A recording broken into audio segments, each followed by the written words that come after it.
नमस्कार, मैं हूं संजय शर्मा। आप देख रहे हैं 4 PM न्यूज नेटवर्क।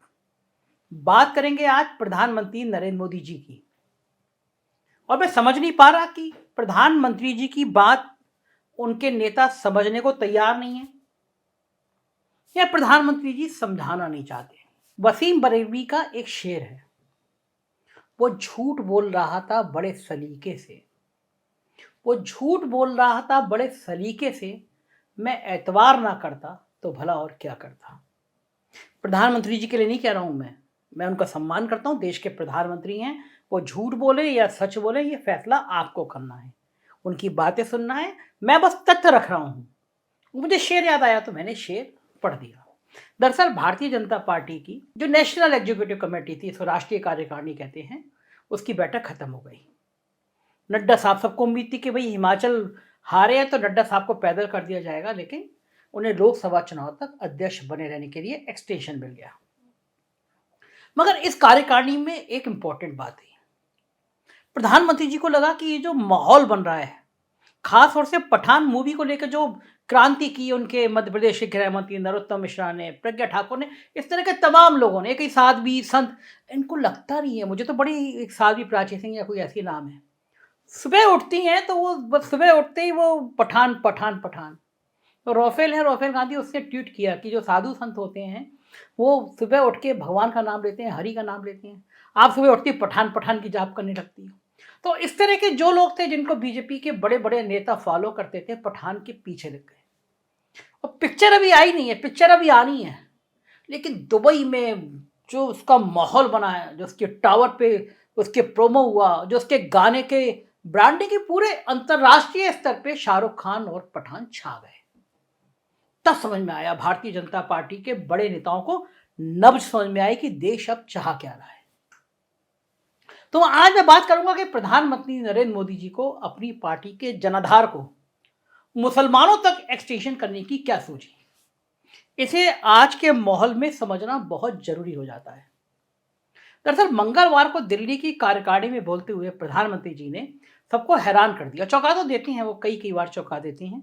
इस बार चौंकाया जब उन्होंने अपने कार्यकर्ताओं से मुसलमानों तक, खासकर पसमानदा यानी ओबीसी मुसलमान, पसमानदा मुसलमान जिसे कहते हैं, इनकी आबादी लगभग 80% है, उन तक पहुंचने और इसके लिए फिल्मों और सांप्रदायिक बयानों, जिसे मोदी जी ने अनावश्यक बयानबाजी का, उनसे बचने की नसीहत दे डाली। मगर सवाल ये उठता है कि ये हालात आखिर पैदा हुए तो हुए कैसे?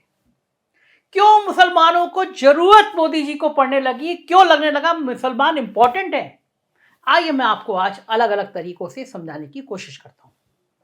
पहली बात, पिछले विधानसभा में उत्तर प्रदेश में भारतीय जनता पार्टी को विधानसभा चुनाव में जीत जरूर मिली, लेकिन उसकी 18% सीटें यानी 57 सीटें घट गई। समाजवादी पार्टी का गठबंधन वोट 37.4% तक पहुंच गया, जो बीजेपी के गठबंधन से केवल 5.5% कम था।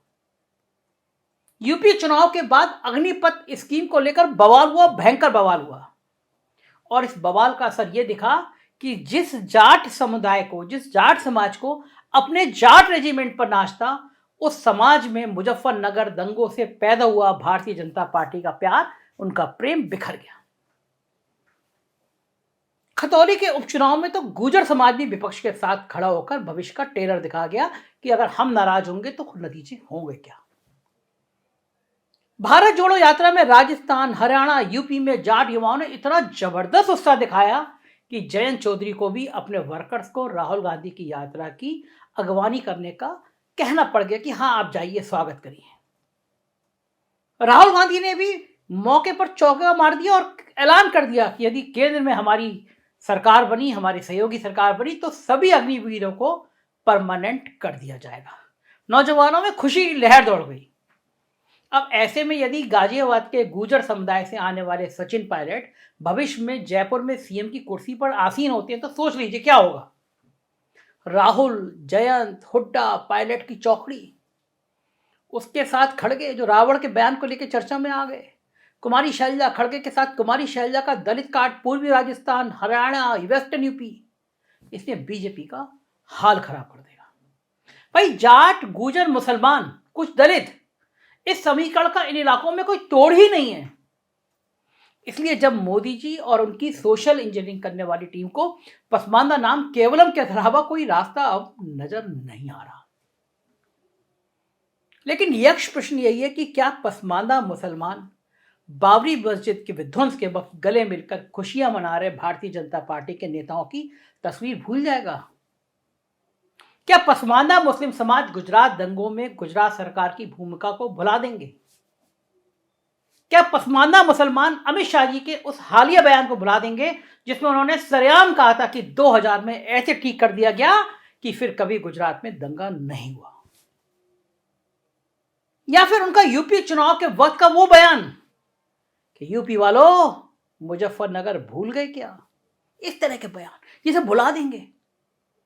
साथ ही पसमानदा मोदी जी से यह भी जानना चाहेंगे कि वो सारी सलाह गिरिराज सिंह और नरोत्तम मिश्रा, प्रज्ञा ठाकुर टाइप के नेताओं को क्यों देते हैं?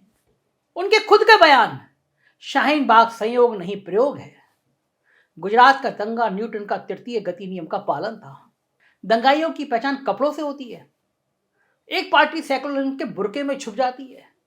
इस तरह के तमाम बयान हैं, उन पर क्या प्रधानमंत्री जी ने कभी खेद व्यक्त किया है? नहीं किया है। धारदार चाकू रखने वाली, गांधी जी के खिलाफ अभद्र टिप्पणी करने वाली प्रज्ञा ठाकुर को दिल से माफ कर नहीं करने के बयान के बाद भी प्रधानमंत्री जी अपनी पार्टी में क्यों रखे हैं? उनको क्यों नहीं निकाला गया? अभी उन्होंने पठान पिक्चर को लेकर फिर कंट्रोवर्शियल बयान दिया। आज की तारीख में जाति जनगणना की आग भी बहुत तेजी से फैल रही है। पिछड़े वर्ग का वोटर सब एक बार फिर हिंदुत्व के कमंडल की जगह मंडल पकड़ने लगा है। इसकी संभावना लगातार बढ़ती जा रही है। दलितों के बीच लाभार्थी चेतना को खड़गे साहब बहुत बुरी तरह से खत्म करने पर आमादा है। ऐसा लगता है कि वो चाय वाले मोदी जी और उनकी नागपुर वाली मंडली जो अब दलितों के घर फोटो खिंचवाने के लिए खाना खाने जाती है तो उनके खाने के लिए चमचमाते बर्तन, खाना बनाने वाला, बिस्लरी की बोतल का इंतजाम भी प्रशासन करता है। यानी घर सिर्फ दलित का होता है, बाकी चीजें बाहर से एक्सपोर्ट करके आती हैं। खड़गे साहब लगता है इस बार वो उनको अपनी चाय पिलाकर ही मानेंगे। तो अब ऐसे में घट रहे दलित वोटर की भरपाई कहां से होगी? आप सोचिए कहां से आएंगे दलित वोटर? स्वाभाविक है कि इसके लिए पसमानदा मुसलमानों पर डोरे डालने की कोशिशें तेज हो रही हैं। मोटे तौर पर कहें तो चुनाव ड्यूटी में ईवीएम की कमान संभालने का जिम्मा सरकारी कर्मचारियों के पास होता है और उनकी पुरानी पेंशन व्यवस्था का बीजेपी पानी पी पी कर विरोध कर रही है। उनकी पेंशन अटल जी ने खत्म की थी, ये बात याद है उनको। और अब जिस राज्य में विपक्ष की सरकार बन रही है वो सरकार आते ही, खासतौर से कांग्रेस की सरकार आते ही, पुरानी पेंशन व्यवस्था बहाल करके मोदी जी की परेशानी बढ़ा रही है। मैसेज दे रही है कर्मचारियों को कि अगर विपक्ष की सरकार आएगी तो पुरानी पेंशन शुरू हो जाएगी।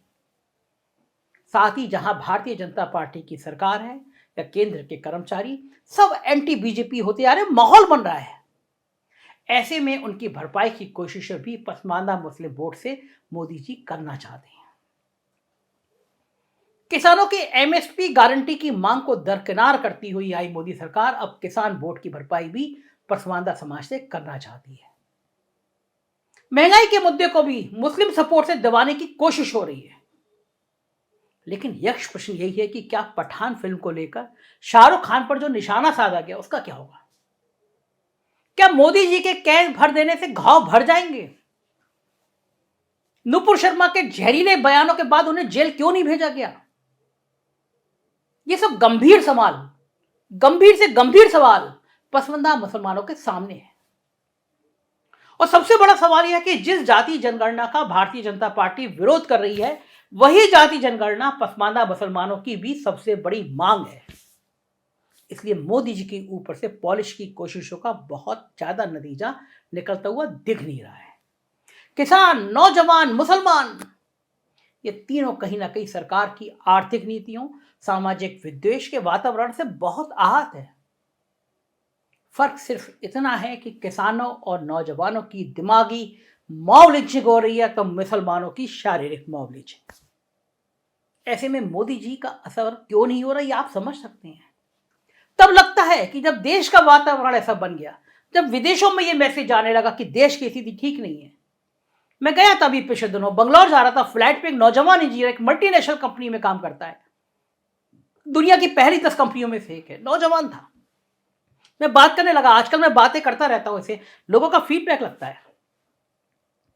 वो नौजवान इंजीनियर मुझसे बोला कि मैं दिल्ली इंजीनियरिंग से पास हूं, बड़ा खराब लगता है कि दुनिया में मेरे दोस्त मुझे फोन करते हैं और कहते हैं कि तुम्हारे देश में धर्म को लेकर इतनी आग क्यों लगी हुई है। विदेशों में रहने वाले एनआरआई को लगता है कि भारत को हो क्या रहा है। वो सवाल कर रहे हैं कि देश में ऐसा क्या हो रहा है कि रोज 500 लोग भारत को छोड़कर चले जा रहे हैं और खासतौर से उसमें करोड़पति लोग ज्यादा हैं। वो सवाल करते हैं कि देश का मीडिया, अंबानी के चैनल दिन भर हिंदू मुसलमान क्यों कर रहे हैं, कौन है इनके पीछे। और एक बार घर में आप आग लगा के पानी की जगह पेट्रोल छिड़कते हैं, फिर कहते हैं आग क्यों लग गई। इस आग का कारण आप नहीं ढूंढेंगे, वोट बैंक का कारण नहीं ढूंढेंगे, सिर्फ वोट बैंक बनाना है। तो मोदी जी, ऐसे तो नहीं होगा।